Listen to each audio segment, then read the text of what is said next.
Magandang gabi boss at sa lahat ng mga listeners. Tawagin na lang akong Kyle, taga Quezon Province. Itong kwentong ilalahad ko ay tungkol sa aranasan ko nung nasa elementary pa lang ako. Kapag wala akong pasok noon ay isinasama ako ng tatay kong isang jeepney driver sa pagbabiyahe. Talagang iniiyakan ko siya kapag hindi ako sinasama at hindi ako titigil noon hanggat hindi sila pumapayag na sumama ako. Kahit papaluin ako ng paluin ni nanay, sa huli ay ako pa rin ang nagwawagi. Gusto ko talagang gumala noon sakay ng jeep ni tatay at kung papipiliin ako kung laro o sakay, sakay ako. Nang araw na yon ay medyo makulimlim. Hindi ko pinaalam sa kanila na may sinat ako dahil gusto ko ang gumala at may gusto rin akong ipabili kay tatay. Habang nasa biyahe kami ay masama na yung pakiramdam ko. Tahimik lang ako noon dahil kapag nalaman ni tatay, tiyak ay pagagalitan ako at hindi na muling pasasamahin. Umaagaw yung antok at sama ng pakiramdam ko noon, kaya nakatulog ako. Nang magising ay medyo madilim na at pauwi na kami. Sinabi ni tatay na alam niyang nilalagnat ako, pero hindi daw ako nagsasabi. Binilhan niya lang ako ng royal at biskwit. Kahit nanghihina ay kinain ko yon. Tapos muli na naman akong nakaidlip. Naramdaman ko na lang na malamig na yung hangin kaya nagising ako at napatingin sa dinadaanan namin. Madilim na noong mga oras na yon at malapit na kami sa lumang tulay ng madalas naming dinadaanan. Yun yung humihiwalay sa bayan namin at sa kabilang bayan kung saan madalas namamasada si tatay. Habang padaan kami noon ay kakaiba na yung nararamdaman kong hangin mula sa mga punong naroon. Nanginginig na nga ako sa ginaw. Pero hindi yun ang nakaagaw ng pansin ko, kundi yung taong papatawid at mukhang hindi yun nakikita ni tatay dahil hindi siya nagmemenor at tuloy-tuloy lang sa patakbo.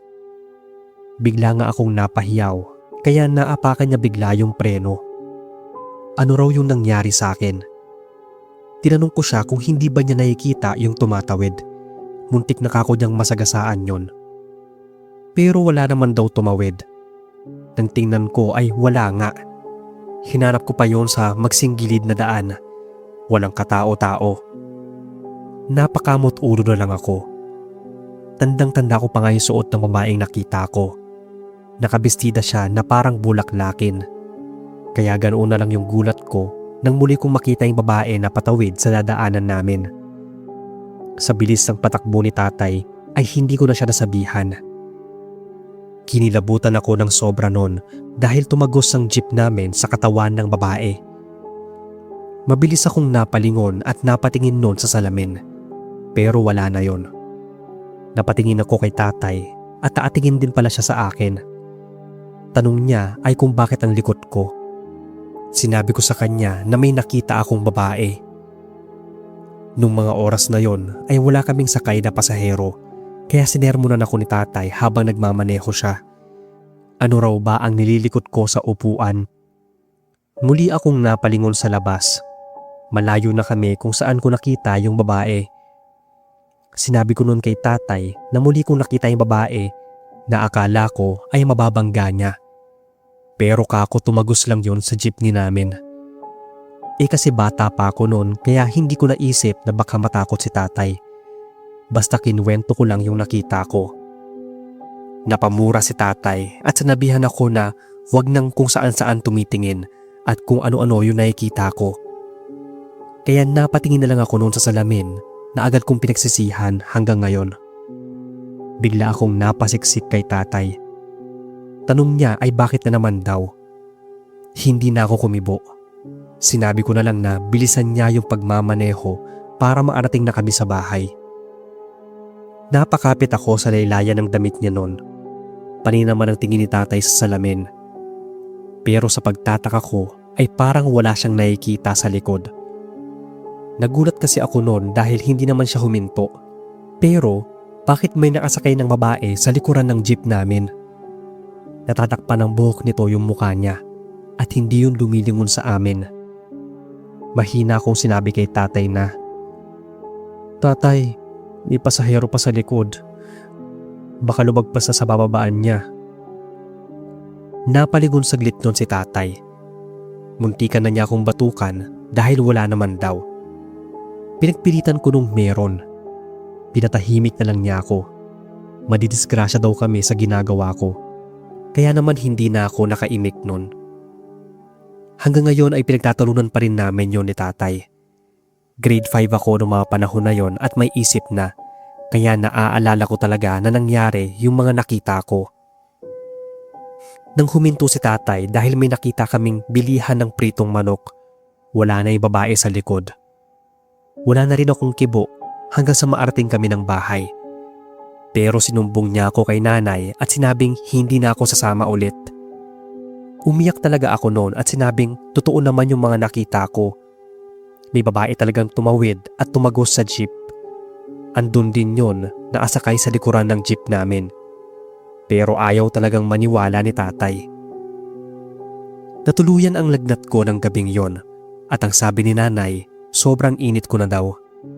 Akala niya ay kukumbulsyonin ako. Kung ano-ano na rin daw kasi yung mga sinasabi ko. Panay turo ko pa sa likuran niya habang pinupunasan niya ako ng basang bimpo. Sinasabi ko raw na andoon yung babae, nasa likod ni nanay. Tumitirik na nga raw yung mga mata ko noon kaya kinabahan na sila. Pinunasan lang ako ng pinunasan ng malamig na towel at pinainom ng gamot. Nilagyan din ako ni nanay ng rosaryo sa kamay at dinasalan. Naglagay din siya ng asin sa tabi ng higaan ko at sa may bintana. Epektibo raw kasi yon pangontra sa mga kung anumang elemento. Medyo kumalma daw ako nang dinasalan nila. Humupa na rin yung lagnat ko nang makainom ng gamot. Hindi ako hiniwalayan ni nanay hanggang sa mag-umaga. Napagkwentuhan daw nila ni tatay na mukhang totoo yung sinasabi ko. Mukhang sumama raw sa amin yung sinasabi kong babae na una kong nakita sa tulay. Kaya sa tuwing dumadaan na doon si tatay ay bumubusina na siya. Mabuti na raw yung sigurado siyang na ibabalik niya doon ang kaluluwa ng kung sino mang sumasakay sa jeep niya. Kahit na hindi pa rin siya naniniwala sa mga nangyari sa akin nung sumabay ako sa kanya sa pagmamaneho ng jeep. Pagpalain kayo boss at more power sa inyong channel.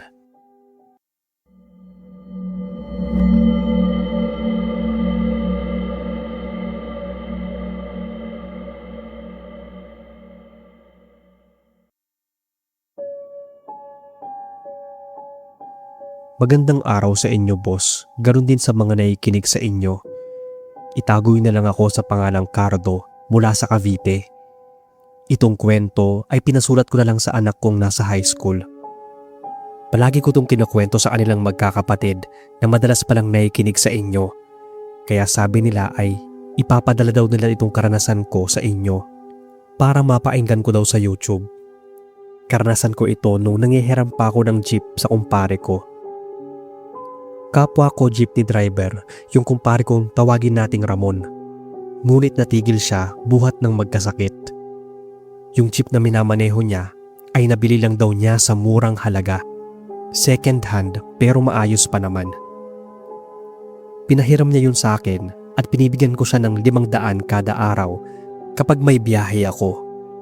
Kumikita na rin ako ng mahigit 500 noon, puwera pa sa boundary ko.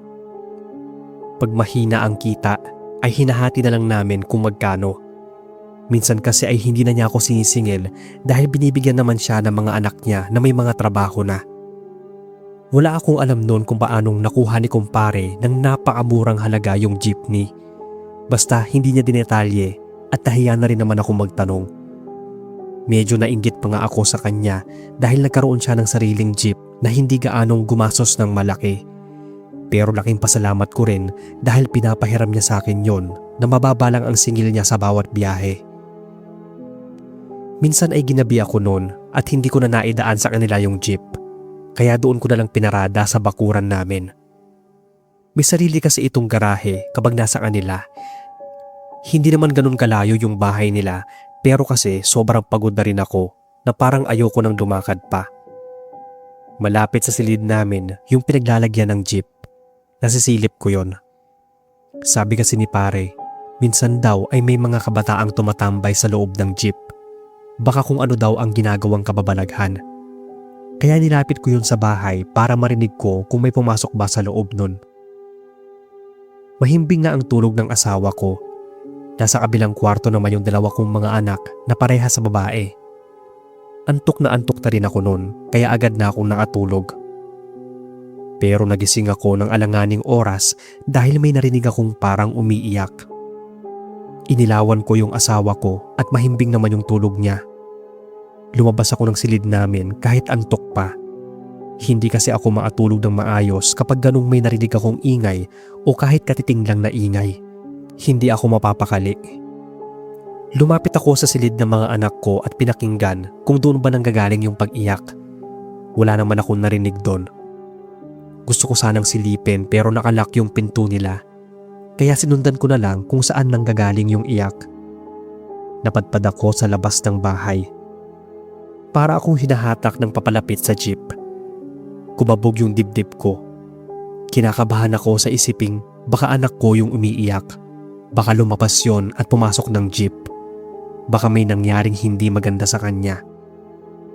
Kung ano-ano ng masasamang bagay yung iniisip ko. Sabi ko pa ay makakapatay ako ng tao oras na may makita akong kasama ng anak ko sa loob ng jeep. Nang andoon na ako sa harapan ay dahan-dahan ako naglakad papalapit sa likuran nito. Naaninag ko kasi yung babaeng umiiyak na nasa loob ng jeep. Pag-ikot ko ay iilawan ko sana yung muka. Pero ganoon na lang yung pagtataka ko dahil paglapit ko sa bukana ng jeep, wala na yung babae. Hindi ko naman ito nakitang lumabas ng sasakyan. At kung lumabas man yon, di dapat papapansin ko.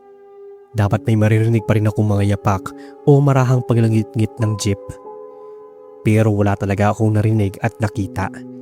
Kaya gulong-gulo ako kung saan napunta yung babaeng nakita ko sa loob. Dali-dali akong pumasok ng bahay noon at hinanap ang susi ng silid ng mga anak ko. Doon na nanlaki yung ulo ko at pagtayuan ng mga balahibo ko dahil sa kilabot na naramdaman. Nakita kong andoon sa loob ng silid nila ang dalawa kong anak. Mahimbing ang tulog at walang bakas na lumabas ang isa man sa kanila. Kaya litong-lito ako. Hindi agad ako nakatulog nang bumalik ako sa silid namin. Nakikiramdam ako at pinapakinggan kong mabuti kung may mga yabag ba na papalapit ng jeep. Pero wala na akong narinig. Bigla akong gininaw. Marahan pa akong napalapit sa bintana at sumilip. Hindi ako maapaniwala sa nakita ko. Mula sa liwanag ng ilaw ng poste sa labas, naaninag ko ang figura ng isang babaeng nakaupo sa likuran ng jeep. Mahina itong humihikbi. Mahina ko itong sinisitan, pero hindi man lang yung lumingon o gumalaw. Patuloy lang siya sa pag-iyak. Kaya naman naisipan kong lapitan at tanungin dahil anong oras na yon at nakakaistorbo ito sa pagtulog namin. Pabilis akong lumabas ng bahay at tuloy-tuloy na naglakad sa likuran ng jeep. Pero napakamot lang ako ng ulo nang wala naman akong maabutan o makitang babae na naroon sa loob. Pakiramdam ko noon ay para akong nananaginip. Napapailing ako at hindi maapaniwala na hindi ko na naman naabutan yung babaeng pumasok sa jeep. Kaya naisip ko na kapag bumalik siya ay doon ko na lang siya sa bintana sisitahin. Talagang medyo nangaasar din yon at bumalik pa siya sa jeep para umiyak. Naiinis na nga ako dahil maaga pa yung labas ko para bumiyahe. Naririnig at naaaninag ko na naman siya sa jeep. Kaya dali-dali ko siyang pinailawan at handa na akong sitahin siya. Pero nang ilawan ko ang loob ng jeep, walang tao. Nagising na nga yung asawa ko dahil bigla akong napamura. Ano daw ba yung ginagawa ko at hindi pa ako matulog? Tinanong ko siya kung hindi ba niya naririnig yung pag-iyak sa labas. Ang lakas ka ako noon kaya hindi ako makatulog. Ang sabi niya, ano raw na pag-iyak, wala naman siyang naririnig. Itulog ko na lang daw dahil baka antok lang ako. Siya nga rin daw ay hindi makatulog dahil panay ang galaw ko sa kama. Kinabukasan ay daig ko pa ang sabog. Nanlalalim yung mga mata ko at natulala pa. Habang nag-aalmusal ay tinanong ko sila kung may naririnig ba silang umiiyak kagabi. Wala raw talaga. Baka kako ay minumulto na ako, sabat ng magaling kong asawa. Nang gabing igagarahe ko na sa bahay ni Paring Ramon ay napakwento ako sa kanya. Natanong ko siya kung may naranasan din siyang ganoon na may pumapasok sa jeep para lang umiyak tapos biglang mawawala. Napatingin siya sa akin na parang medyo nagulat. Ilang beses din daw siyang nakarinig ng umiiyak sa loob ng jeep niya pero hindi lang daw niya yung pinapansin. Alam naman daw namin yung mga kabataan ngayon. Maagalitan lang ng magulang ay aalis na ng bahay at iiyak. Pero sinabi ko sa kanya na sa tuwing sisitahin ko ay bigla yung nawawala. Hindi na siya nakaimik nun. Ilang araw akong hindi nakabiyahe dahil bakasyon sa eskwela at nagbakasyon kami ng ilang araw sa Batangas, sa lugar ng asawa ko. Nang makauwi kami sa Cavite ay pinuntahan ako ni Paring Ramon sa bahay. Para kasing hindi ito mapakali at medyo nanginginig pang nagkukwento. Isang gabi daw na nagising siya dahil may sumigaw na isang babae. Tulog naman daw yung asawa niya. 2 lalaki at maliit pa ang bunso niyang anak na babae. Kaya sigurado daw siya na wala sa kanila ang sumigaw. Dinig niyang nanggagaling yun sa jeep. Kaya nagdali-dali siyang nagpunta ng garahe. Wala naman daw siyang naabutan doon. Pero nang patalikod na siya para bumalik ng bahay, nakarinig na lang daw siya ng pag-iyak. Nagtaasan daw yung mga balahibo niya sa batok. Yung iyak daw kasi ay parang nanggagaling sa ilalim ng lupa. Yung para daw nag-e-echo na paikot-ikot sa pandinig niya. Mabilis daw niyang nilingon ng jeep at inilawan, pero walang tao. Kaya kinikilabutan daw siya nung pumasok ng bahay. Sa ilang beses daw niyang narinig yung iyak na yon, ay nung gabi lang daw niya yung tinangkang lumabas at tingnan. Natakot siya ng husto dahil walang ibang tao sa loob ng jeep. Habang kinikwento niya nga sa akin to, ay nananayo pa rin yung mga balahibo ko. Pinatanong ko sa kanya kung bakit ba ang mura ng pagkakabili niya sa jeep at kung bakit binenta yun ng may-ari. Ang sabi raw sa kanya ng napagbilhan niya ay na-impound na raw yung jeep na yon dahil nakasuhan ng reckless imprudence ang may-ari. Na-involve daw ito sa isang aksidente kung saan may nasagasaan itong babaeng estudyante at dead on the spot yon. Napapalata kaming parehas ni Paring Ramon at paulit-ulit na napamura dahil naisip namin na yun pala ang dahilan. Kaya pala mura ang benta. Na-aksidente na dati at may kasama pang multo. Ang hinayang naman si pare na ibenta yon, kaya pinablessingan na lang namin para matahimik yung kaluluwa ng naging biktima nun. Naglalagay din ako ng rosaryo sa ilalim ng salamin at bago talaga ako magbiyahe ay nagdarasal ako. Pero ngayon, ilang taon na ang lumipas. Ibang jeep na yung gamit ko. Nakuha ko ng hulugan pero brand new at siguradong walang kasamang multo. Ito lang boss ang kwento ko. Sana ay marinig ko nga itong kwento ko sa YouTube nyo.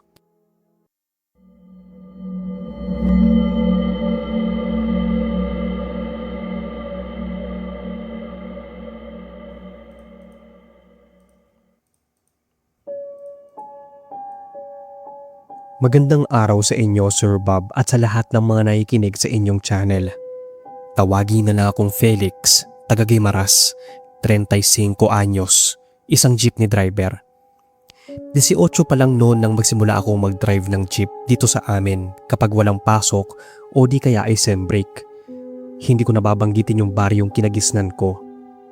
Hindi rin ako nakagraduate ng kolehiyo dahil nabuntis ko ng maaga yung girlfriend ko at kailangan kong kumayod.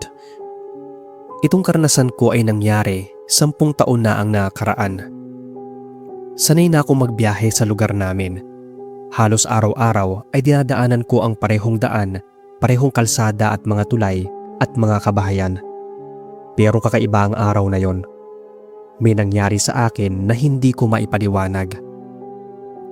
Sasama nun sa isang field trip yung anak ko kaya kinailangan kong dumoble ng kayod at magkaroon ng ekstrang kita. Kaya naman madaling araw pa lang ay lumabas na ako. Yung jeep pala ay pinamana sa akin ng tatay kong jeepney driver din noong araw. Kaya wala naman akong hinahabol na boundary. Talagang gusto ko lang umuwi ng maaga nun para may ekstrang kita. Tahimik ako nagmamaneho at medyo madilim pa. Wala pa akong sakay na pasahero. Nang biglang yumugyug yung jeep, yung para bang may bumagsak na mabigat mula sa bubong. Kumalog talaga yung jeep kaya mabilis kong tinapakan yung preno. Baka kako nabagsakan ng sanga yung bubong. Paghinto ay bumaba agad ako para tingnan. Umakyat ako sa may bandang gilid para tingnan kung ano yung nasa bubong. Pero nagtaka ako dahil wala naman. Sasakay na ulit sana ako nang marinig ko na lang yung may pumapagaspas sa taas. Ang lakas nga nun na parang gansa o pabo.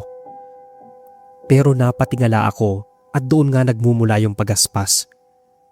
Madilim pa noon kaya hindi ko gaanong maaninag. Tinitigan kong mabuti kung ano yung nakikita kong parang dalawang kulay pula. Pero napamura na lang ako noon, Sir Bob, nang makita ko na parang may malaking pakpak ng paniki ang bubuka-buka sa ere. Agad akong sumakay at pinaandar ang jeep. Alam kong hindi normal na ibon yung nakita ko. Kinabahan ako lalo nang pinatakbo ko na yung jeep. Ramdam kong may nakasunod sa taas. Dinig na dinig ko yung malakas na pagaspas, kaya lalo upang binilisan yung patakbo. Nanginginig na nga yung mga kamay ko noon, lalo at wala pang katao-tao sa dinaraanan ko. Halos paliparin ko na nga yung jeepney nang padaan na ako sa malawak na palayan. Wala talaga doong mga kabahayan. Naghahalo na yung dasal ko at mura. Hindi talaga ako tinitigilan ng nilalang na yon dahil andoon pa rin yung mga pagaspas kahit na binibilisan ko na ang patakbo.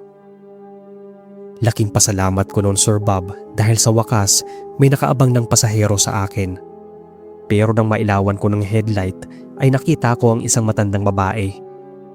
Naatungkod yun at walang ibang kasama. Imbis na matuwa ako ay lalo akong kinilabutan. Sino ba naman kasing matanda ang mag-aabang ng jeep sa madilim na daan at walang kabahayan? Nang ikwento ko to sa mag-ina ko ay sinagot agad nila ako. Ano pang araw ba kundi aswang? Nung mga panahon na yon ay nauso rin talaga yung usapang aswang dito sa amin. May bantog na aswang na balita ko hanggang ngayon ay buhay pa, kaya hindi ko napapangalanan. Isa daw sa madalas tinatambangan noon kung hindi mga bata ay mga driver ng jeep, motor o tricycle. Nagkataon talaga na wala akong kasama kaya siguro malakas ang loob ng pumara. Isang may katandaan, katabaan na babaeng may dalang tungkod ang nakita ko. Kaya naisip ko na baka siya yung tinutukoy nilang gumagala sa madaling araw. Mataba yon, Sir Bob, pero mabilis tumakbo. Parang naalutang daw sa hangin. Kaya naman hindi ko yun hinintuan. Bumusina lang ako at kunwari ay pinapaabot ko dito na hindi na ako babiyahe. Pero ilang minuto lang ang lumipas at ilang metro pa lang yung tinatakbo ng jeep ko ay may humarang na sa akin. Hindi yung tao, Sir Bob, kundi napakalaking baboy ramo o yung baboy na maitim. Inakala ko pa nga nung una na kalabaw. Pero bigla yung humangos. Alam nyo yung tunog ng baboy pero may malakas at malalim. Wala akong nagawa nun kundi ang huminto dahil hindi na yun umaalis sa gitna ng daan. Binubusinahan ko ng ilang ulit pero nagmatigas yung dambuhalang baboy. Sa inis ko nga ay sinigawan ko yon na kung hindi pa siya aalis ay sasagasaan ko na siya. Ilang minuto pa siyang nanatili doon nang paandarin ko ang jeep at talagang pinatakbo ko yun papalapit sa kanya. Bigla na lang yung naglakad papunta sa tabi ng daan. Nilagpasan ko ito at pinaharurot ang sasakyan. Nang tingnan ko yon sa salamin ay nakita kong wala na yung baboy, kundi isang may katandaang may katabaang nasa gilid ng daan at masama itong nakatingin sa akin. Simula nang mangyari yon ay hindi na ako lumalabas ng madaling araw o kahit madilim pa. Lalo na at mukhang tinandaan talaga ako ng matandang yon. May naririnig kaming tiktik noon na paikot-ikot sa bahay. Minsan naman ay parang may baboy din na dumadaan sa amin. Bata pa yung anak ko noon kaya tinatabihan muna namin siya. Nang paulit-ulit kong naririnig yon ay nagsisiga ako ng goma tuwing 6:00 ng hapon. Layo-layo pa naman yung mga bahay noon. Pero malapit lang doon sa amin yung bahay ni tatay. Kinuwento ko sa kanya yung nangyari sa akin at yung nakita kong mataba at may katabaang babae. Kilala pala ni tatay yung tinutukoy ko. Pinuntahan niya mismo yon sa bahay nila at pinagsabihang lubayan kami dahil kung hindi ay gigilitan daw niya yung baboy na padaan-daan sa gilid ng aming bahay. Ang sabi pa noon ni tatay ay hindi niya sigurado kung yun yung babae o yung asawa niya. Nagulat pa ako sa sinabi niya. Hindi ko alam na pati yung asawa pala noon ay aswang. Pero mas matibay daw yung babae dahil namimiktima ito ng bata kahit katirikan ng araw sa tanghali. Matapos naman yon ay wala nang umaaligid na kung anong nilalang sa bahay namin. Hanggang dito na lang, Sir Bob, ang kwento. Sana ay magkaroon kayo ng oras para mabasa.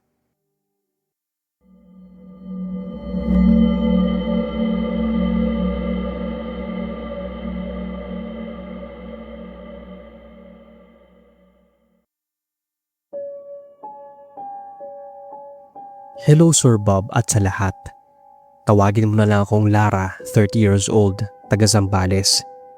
Isa po ako sa mga avid listeners nyo at matagal nang na-subscribe sa channel. Last year lang nang mangyari itong karanasan na i-share ko. Sana ay ma-narrate nyo.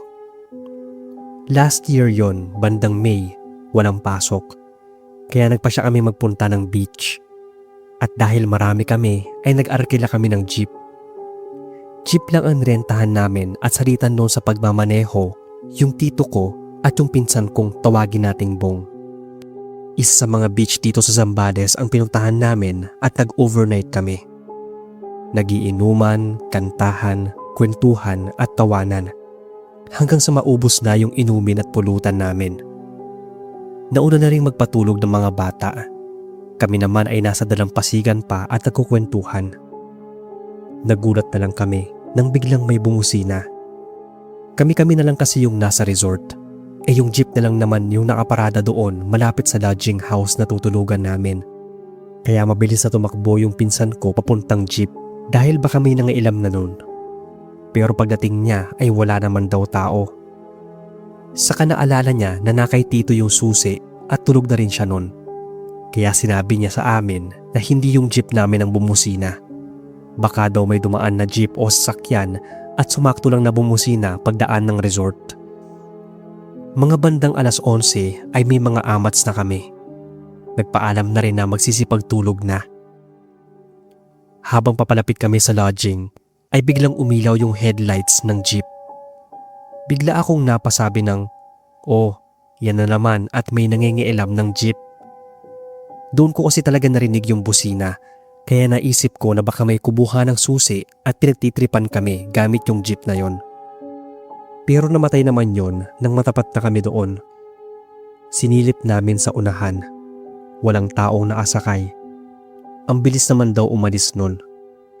Kaya nagmadali yung pinsan ko na umakyat sa loob ng lodging para tingnan kung may kumuha ng susi kay tito. O baka si tito rin yung nantitrip sa amin. Pero pagsilip namin sa silid, ay mahimbing na natutulog si tito. Kinapa ng pinsan ko yung bulsa niya. Andoon yung susi ng jeep. Pinakita pa niya nga sa amin. Tama daw siya na walang susi yon. Baka daw may sayad lang yung jeep. Nagpaalam sa amin yung isa pa naming pinsang lalaki na medyo lasing na doon na raw siya matutulog sa jeep para may bantay. Sa tingin ko ay nahiya din siyang makitabi sa amin nun. Kaya hinayaan na namin siyang matulog doon. Binigyan na lang namin siya ng kumot at tuunan. Mga bandang 3:00 ng madaling araw noon ay nagising yung ilan sa amin. Bigla kasi siyang pumasok sa loob ng silid. Ang sabi pa niya ay sobrang ginaw sa labas. Kahit sa loob daw ng jeep ay ang lakas ng hangin at marami daw lamok. Kaya hindi siya gaanong maatulog. Pero kinabukasan noon, habang nasa biyahe na kami pa uwi, bigla siyang napakwento. Kaya daw siya lumipat sa silid namin ay dahil nung unang nagising siya ay parang may kumakausap daw sa kanya. Sagot daw siya ng sagot. Pero pagmulat at bangon niya ay wala naman daw ibang tao doon. kaya baka daw nananaginip lang siya.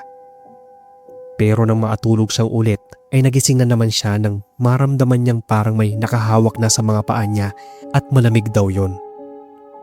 Pagtingin niya sa paanan ay may nakita siyang dalawang kamay na parang namumuti at mahigpit na nakahawak sa mga paa niya. Panay pagpupumiglas daw niya nun.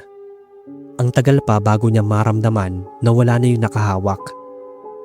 Nagtalukbong na lang daw siya ng malaking tuwalya dala niya. Pero ang hindi daw talaga yan nakayanan nun ay yung parang may naayakap sa kanyang malamig na bagay. Sobrang ginaw daw kahit hindi naman gaanong malakas ang hangin. Nanginginig daw yung buong katawan niya. Kaya naman nagpasya siyang lumipat ng higaan. Nang nakabangon na raw siya ay bigla na lang daw siyang kinilabutan sa di malamang dahilan. Pakiramdam daw niya noon ay maraming naapalibot at nakatingin sa kanya. Wala pa naman daw siyang kasama. Kahit nga ako ay matatakot din, lalo na daw nung narinig niya na parang may kumakalikot sa harap, dun sa may upuan ng driver. Kahit wala namang ibang tao. Parang gusto na raw niyang sumigaw at humingi ng tulong. Pero tiniis niya yung takot at nagtatakbong pumasok sa lodging house. Bigla pa nga raw bumusina nun kahit walang tao sa driver's seat, kaya mas lalo siyang nanghilakbot. Hindi ko na narinig yung busina nun dahil tulog na tulog talaga ako. Pero sabi nga ng tiyuhin ko na naisabat habang nagmamaneho, papaano nga raw bubusina at iilaw ang headlights gayong hindi naman daw nahiwalay sa kanya yung susi ng jeep. Wala rin naman duplicate yung pinsan ko dahil iisa lang naman yung binigay na susi ng may-ari, kaya imposible daw yung sinasabi namin. Maliban na lang kung minumulto yung jeep na sinasakyan. Pagkasabi niya nun ay bumusina na siya ng bumusina para daw maitaboy ang kung anumang kaluluwa ang kasama namin. Pero ang kwento, nakaranas na ng disgrasya ang jeep na yon. Iilan ang mga namatay at nasugatan nang mahulog ito sa mababang bangin. Pinalitan lang daw ng pintura at design. Pati binago na rin yung plate number. Pinagmukhang bago yung jeep. Kaya walang nakaalam noon na talagang nagpaparamdam yung ilang mga kaluluwa na lulan ng naaksidenteng jeep.